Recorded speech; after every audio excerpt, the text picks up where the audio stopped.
நீங்கள் பார்த்து கொண்டிருப்பது நியூஸ் 21 செய்திகள். தமிழ்நாடு செய்திகளை உடனுக்குடன் தெரிந்து கொள்ள நியூஸ் 21 செய்திகளை பாருங்கள். திண்டுக்கல் மாவட்டம் சமூக நலன் மற்றும் மகளிர் உரிமைத்துறை சார்பில் பெண் குழந்தைகளை காப்போம், பெண் குழந்தைகளுக்கு கற்பிப்போம் 3 நாட்கள் கருத்தரங்கம் நிறைவு நாள் மாவட்ட ஆட்சித்தலைவர் சரவணன் தலைமையில் விவேரா கிராண்ட் ஹோட்டலில் நடைபெற்றது. இக்கருத்தரங்கில் மாவட்ட ஆட்சித்தலைவர் சரவணன் பேசியதாவது: தமிழ்நாடு முதலமைச்சர் அவர்கள் தமிழ்நாட்டு மக்களின் நலனுக்காக எண்ணற்ற திட்டங்களை அறிவித்து தொடர்ந்து செயல்படுத்தி வருகிறார்கள். குறிப்பாக பெண்களின் முன்னேற்றத்திற்காக பல்வேறு திட்டங்கள் அறிவிக்கப்பட்டு செயல்படுத்தப்பட்டு வருகின்றன. மேலும் அரசின் திட்டங்கள் அனைத்தும் பெண்களை முன்னிலைப்படுத்தியே செயல்படுத்தப்பட்டு வருகின்றன. அரசு நகர பேருந்துகளில் பெண்கள் கட்டணமில்லா பயணம் மேற்கொள்ளும் வகையில் விடியல் பயணம் திட்டம், குடும்பத் தலைவிகளுக்கு மாதம் ரூபாய் 1000 வழங்கும் கலைஞர் மகளிர் உரிமை திட்டம், பெண்கள் உயர்கல்வியை உறுதி செய்யும் வகையில் உயர்கல்வி பயிலும் மாணவிகளுக்கு மாதம் ரூபாய் 1000 வழங்கும் புதுமை பெண் திட்டம் என பல்வேறு திட்டங்கள் செயல்படுத்தப்பட்டு வருகின்றன. பெண்கள் கல்வி, பொருளாதாரம், விண்வெளி என அனைத்து துறைகளிலும் சாதனைகள் படைத்து வருகின்ற போதிலும் ஒரு சில இடங்களில் சில சமூகத்தில் ஆண் பெண் சமம் என்ற நிலையில் சில ஏற்றத்தாழ்வுகள் உள்ளன. பெண்களுக்கு முழு அதிகாரம் அளிப்பதற்கு தயாராக இல்லை. இது போன்ற நிகழ்வுகளை களைவதற்காக பெண் குழந்தைகளை காப்போம், பெண் குழந்தைகளுக்கு கற்பிப்போம் என்ற திட்டத்தின் கீழ் பல்வேறு விழிப்புணர்வு நிகழ்ச்சிகள் நடத்தப்பட்டு வருகின்றன.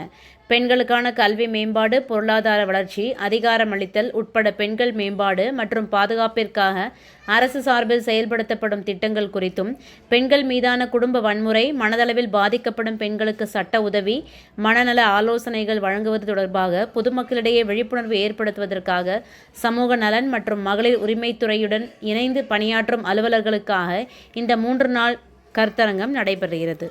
இந்த கருத்தரங்கில் பங்கேற்றவர்கள் இங்கு தெரிவிக்கப்படும் தகவல்களை பொதுமக்களிடம் கொண்டு சென்று சேர்த்து பெண்கள் மேம்பாட்டுக்கான பணிகளை மேற்கொள்ள வேண்டும். இந்த கருத்தரங்கம் நடத்துவதன் காரணமாக ஒரே நாளில் சமூகத்தில் மாற்றம் ஏற்பட்டு விடாது.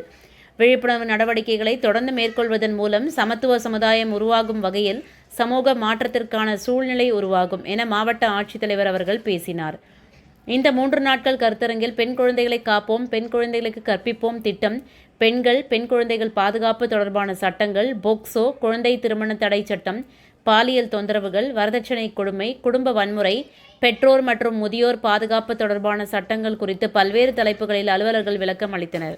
இந்நிகழ்ச்சியில் மாவட்ட சட்டப்பணிகள் ஆணைக்குழு தலைவர் மற்றும் செயலாளர் டாக்டர் திரிவேணி, இணை இயக்குனர் உதயகுமார், தேசிய சுகாதார குழுமம் ஒருங்கிணைப்பாளர் நாகலட்சுமி, மாவட்ட சமூக நல அலுவலர் விஜயராணி, மாவட்ட சமூக நல அலுவலர் புஷ்பகலா, காவல் ஆய்வாளர் அமுதா, மாவட்ட குழந்தை பாதுகாப்பு அலுவலர் சத்யநாராயணன், மாவட்ட சட்டப்பணிகள் ஆணைக்குழு பட்டியல் வழக்கறிஞர் மரிய ஜேன் ஜோஷி, வழக்கறிஞர் சிவகுமார் மற்றும் துறை அலுவலர்கள் பலர் கலந்து கொண்டனர்.